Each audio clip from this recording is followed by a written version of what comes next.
Alright, welcome back to the channel. Today we're going to talk about how do we do the actual strapping and how it looks like when we fly. The concrete pallets that we have here are, they're not the auto pallets, so we do them in a little different way. Notice how we put it around the outside of the pallet, and then we add, like you see right here, the squeeze to it, like getting the strop so that it actually like tightens it together. There's two ways of doing it. One way is the one way that I'm showing you now, where we use 3 strops. That's just a good thing because it kind of reduces the load on the pallet and make it so that it's less likely that something were to break. And then the other version is just a diagonal of that, where it, I don't know, it just doesn't share the, what's up, Hannes? The load as well. Okay, here's the hooking. Now we're lifting. I'm lifting, and you can see that the 3 strops is nice and tight, and that, I don't know, to me it appears anyway that the pallet seems to be nicer in the air. So these are the water containers. They have now got the winter insulation on them, and there's heater cables inside.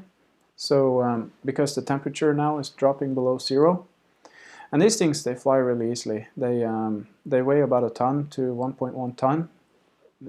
Obviously, how much water we put in it will affect that. But the way they fly is super nice, and yeah, no real worries there. So these are the steel. These things are drilled into the ground and fastened with concrete. They are the ones that have this clearance I was talking about, the 3 millimeters. So this is the bolt that I've been talking about, and here you can see the clearance. This is from the existing constructions that's already here, and we're building up there.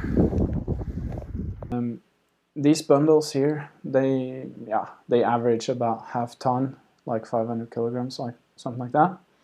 And they too fly like super easy, and no rotation. Then again, we don't get any speed going up because it's just a vertical climb up without, there's not much speed that you actually get. All right, enough of that. Here comes the grip, which I've been talking about, and this is just to illustrate that the hand on the collective grip is supported on the chair, as you can see there. It just gives you a nicer feeling than if you use your upper arm, and you get a more, I feel like I have more control of the power when I have to do small inputs. So that's that. Thanks for watching, and I'll see you guys later.